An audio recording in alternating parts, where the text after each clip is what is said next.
നമസ്കാരം. കഴിഞ്ഞുപോയ കാര്യങ്ങളോർത്ത് നമ്മളെല്ലാവരും വിഷമിക്കാറുണ്ടല്ലേ? ആ ഒരു കുറ്റബോധത്തിൽ കുടുങ്ങിക്കിടക്കാതെ എങ്ങനെ സ്വയം ക്ഷമിക്കാം, അതാണ് നമ്മളിന്ന് സംസാരിക്കാൻ പോകുന്നത്. ഇത് വളരെ ലളിതമായ പക്ഷെ നമ്മുടെ ചിന്തകളെ തന്നെ മാറ്റിമറിക്കാൻ കഴിയുന്ന ഒരു കാര്യമാണ്. ശരിക്കും പറഞ്ഞാല് നമ്മളിൽ മിക്കവരും പഴയകാലത്തെ ഏതെങ്കിലും തെറ്റുകളുടെ ഓർമ്മകളിൽ ഇങ്ങനെ കുടുങ്ങിപ്പോകാറുണ്ട് അല്ലേ? ഒരേ കാര്യം തന്നെ വീണ്ടും വീണ്ടും ആലോചിച്ച് വിഷമിക്കുക. അതെത്രമാത്രം വേദനിപ്പിക്കുന്നൊരവസ്ഥയാണെന്ന് നമുക്കെല്ലാവർക്കും അറിയാം. ഈയൊരു ചിന്ത, അന്ന് എനിക്കത് അറിയാമായിരുന്നുവെങ്കിൽ, ഇത് നമ്മുടെ മനസ്സിൽ എപ്പോഴും ഒരു ഭാരം പോലെ വന്ന് നിറയാറില്ലേ? എനിക്കത് കുറച്ചുകൂടി നന്നായി ചെയ്യാമായിരുന്നു, അല്ലെങ്കിൽ അയ്യോ ഞാനത് അറിയേണ്ടതായിരുന്നു എന്നൊക്കെ നമ്മളോട് തന്നെ എത്ര തവണ പറഞ്ഞിട്ടുണ്ടാവും. അപ്പോ എന്തുകൊണ്ടാണ് നമ്മുടെ മനസ്സ് ഇങ്ങനെ ഒരേ കാര്യത്തിൽ തന്നെ കറങ്ങിക്കൊണ്ടിരിക്കുന്നത്? അതിനൊരു കാരണമുണ്ട് കേട്ടോ. നമ്മുടെ ഹൃദയം ആ ഒരു ഭാരം ഇപ്പോഴും വിട്ടിട്ടില്ല. അതുകൊണ്ടാണ് മനസ്സ് അത് വീണ്ടും വീണ്ടും ഓർമ്മിപ്പിച്ചുകൊണ്ടിരിക്കുന്നത്. ഇതൊരിക്കലും നിങ്ങളുടെ ഒരു വ്യക്തിപരമായ പരാജയമല്ല, മറിച്ച് പരിഹരിക്കപ്പെടാതെ കിടക്കുന്ന ഒരു വൈകാരിക ഭാരത്തിന്റെ സൂചന, അത്രമാത്രം. പക്ഷേ ഈ ചിന്തകൾക്ക് ഒരു മറുവശമുണ്ട്. കുറച്ചുകൂടി ദയയുള്ള, നമുക്ക് ആശ്വാസം തരുന്ന ഒരു സത്യം. ശരി, നമുക്കതിലേക്ക് കടക്കാം. ഈയൊരു വാചകം ഇതൊന്ന് ശ്രദ്ധിച്ചു കേൾക്കണം. സ്വയം പഴിക്കുന്നതിനു പകരമായി നമുക്ക് നമ്മളോട് തന്നെ പറയാൻ കഴിയുന്ന ഒന്നാണിത്. അന്നത്തെ അറിവ് വച്ച് നിങ്ങൾക്ക് ചെയ്യാൻ കഴിയുന്നതിന്റെ ഏറ്റവും മികച്ചത് നിങ്ങൾ ചെയ്തു. അതെ, ആ സാഹചര്യത്തിൽ നിങ്ങളുടെ അന്നത്തെ അറിവ് വച്ച് നിങ്ങൾക്ക് ചെയ്യാൻ കഴിയുമായിരുന്ന ഏറ്റവും നല്ല കാര്യം തന്നെയാണ് നിങ്ങൾ ചെയ്തത്.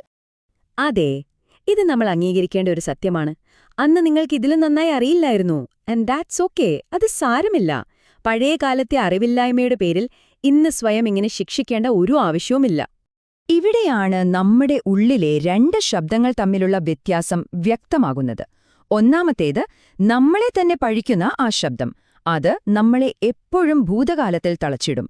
ഞാൻ അറിയേണ്ടതായിരുന്നു എന്ന് പറഞ്ഞ് നമ്മളെ ശിക്ഷിച്ചുകൊണ്ടേയിരിക്കും. എന്നാൽ രണ്ടാമത്തെ ശബ്ദം, അത് സ്വയം സഹാനുഭൂതിയുടെ ശബ്ദമാണ്. അത് പറയും, എനിക്ക് കഴിയുന്നത് ഞാൻ ചെയ്തു. അത് നമ്മളെ മനസ്സിലാക്കും, ഭാവിക്ക് വേണ്ടി പഠിക്കാൻ സഹായിക്കും. അപ്പോ എന്താണ് ഈ സ്വയം ക്ഷമിക്കുക എന്നതിന്റെ യഥാർത്ഥാർത്ഥം? നമ്മൾ സാധാരണ വിചാരിക്കുന്ന പോലെയല്ല അത് കേട്ടോ. ഇവിടെയാണ് നമ്മളൊരു കാര്യം മനസ്സിലാക്കേണ്ടത്. ക്ഷമിക്കുക എന്നു പറഞ്ഞാൽ ചെയ്ത തെറ്റിൽ നിന്ന് ഒഴിഞ്ഞുമാറുകയോ അതിനെ ന്യായീകരിക്കുകയോ അല്ല, മറിച്ച് ആ കുറ്റബോധം എന്ന വൈകാരിക ഭാരം, ആ ഭാരം അങ്ങ് ഇറക്കിവെക്കുക എന്നതാണ്. അതൊരു തരം റിലീസാണ്, ആ ഭാരത്തിൽ നിന്നുള്ള ഒരു മോചനം.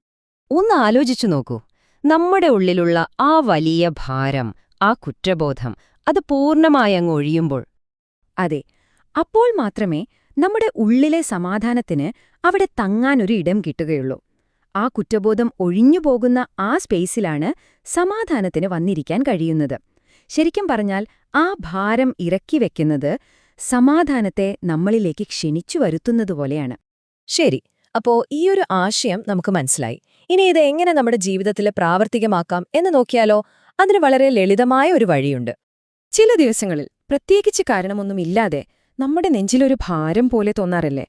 അങ്ങനെയുള്ള സമയങ്ങളിൽ നമുക്ക് നമ്മളോട് തന്നെ പറയാൻ കഴിയുന്ന വളരെ ശക്തമായ ഒരു വാചകമുണ്ട്.